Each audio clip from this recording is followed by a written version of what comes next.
আজকে আমরা চলে এসেছি ভেতরের সাপাড়াতে, চ্যানেলটার ভেতরে বাইরে দিয়ে একটু দেখাতে বলবো। এই বাইরেটা দিয়ে একটা কালাক সাপ ঢুকেছে, এর ভেতরে ঢুকেছে, তো দেখা যাক কোন জায়গাতে আছে। আমরা বের করি ভিতর দিয়ে এই ভেতরটাতে আছে, আমাদের দেখতে হবে একবার। কালাক রিচ নিয়ে গেলে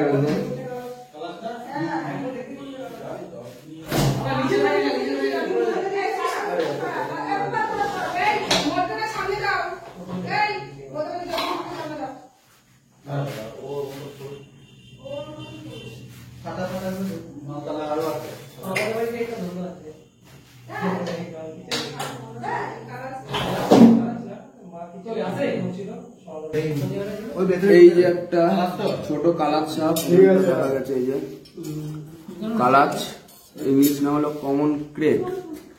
দেখতে পাচ্ছ এই যে বাড়ি, এখানটাতে বাড়ি আছে, এইখানটা এই যে সেটা ঘর। এই যে কালাচটা একবার এখানে টানটানে শুয়ে আছে রাত্রেবেলায়, বর্ষাকাল। চলো এখান থেকে রেস্কিউ করা যাক। আমাকে এখন এখান থেকে রেস্কিউটা করতে হবে খুব সাবধানে।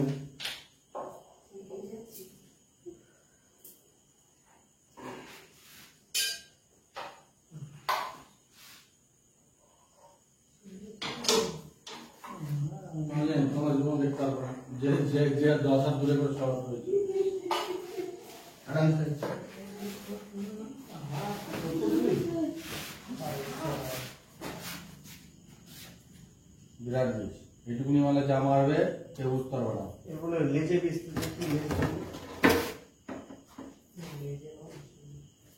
এই আরামসে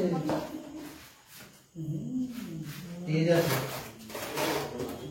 তোমরা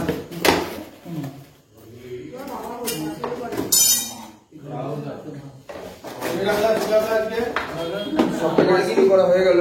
তো ভেতরে একমাত্র ঘাস দেওয়ার কারণ হলো সাপটা ইজিলি ভাবে ভেতরে ঢুকে যায়, ওর জন্য ভেতরে ঘাস দেওয়ার একটা বেশ ভালো উপায়, সাপটা তাড়াতাড়ি ঢুকে যাবে। তো রেস্কিউ করা হয়ে গেল একটা কালাক সাপ এই বাড়ি থেকে। তো বাড়ির লোককে ডেকে নাম ঠিকানাটা জেনে নিয়ে দাদা ফোন করেছিল কে?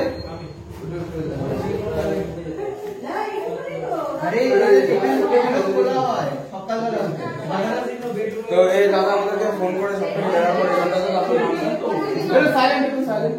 আপনার নামটা? সুশোভন। জায়গাটার নাম শাহপাড়া। সাপটাকে প্রথমে কোথায় দেখেছিল? সাপটাকে প্রথমে জায়গা গেছিল এখানে, আমার দাদা সাইকেল বের করেছিল, তারপর নিচে জায়গা গেছিল, দাদা আমাদের ডাক দেয়, এখানে চলে যায়, মানে এই সাইকেলে চলে যায়, তখন আপনাদের কল করে তখন সাপটার মধ্যে ঢুকে বসে যায়। আমাদেরকে যখন ফোন করেন তখন এইখানটা ছিল, তারপরে ওখানে চলে আসে, তারপরে আমাদেরকে ফোন করেন। তো ধন্যবাদ দাদাকে যে সাপটাকে না মেরে আমাদেরকে ডাকা বাঁচানোর জন্য। সাপটাকে রেস্কিউ করা হয়ে গেল। তখন জঙ্গলে চলো সারা যাক, সাপটাকে রিলিজ করে দেবো। তো আমাদের সাপটা রেস্কিউ করার পরে রিলিজ করতে চলে এসেছি জঙ্গলে, সেটা পুরো জঙ্গলই। তো সাপটাকে আমরা এখানে ছেড়ে দেবো, আরো কাছে এসে দেখাতে বলবো সাপটাকে আমি।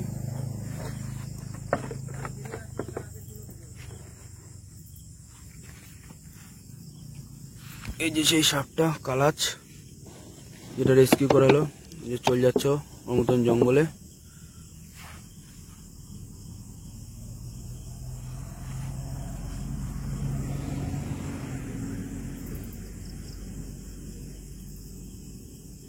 সাপটাকে ছেড়ে দিলাম, ওর মতন ও জঙ্গলে চলে গেল।